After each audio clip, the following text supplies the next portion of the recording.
Հայ առաքելական Սուրբ եկեղեցում հատուկ շեշտվում են 7 մահացու մեղքերը։ 7 մահացու մեղքերից առաջինը հպարտությունն է։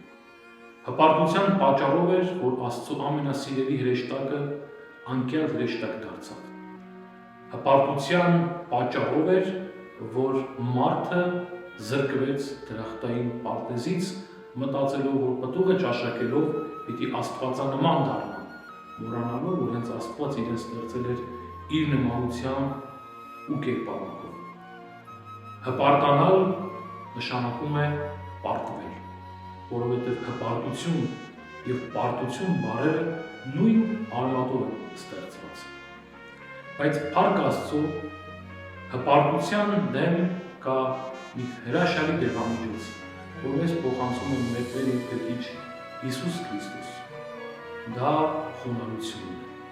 որ 7 առաքինություններից մեկն է։ Մեր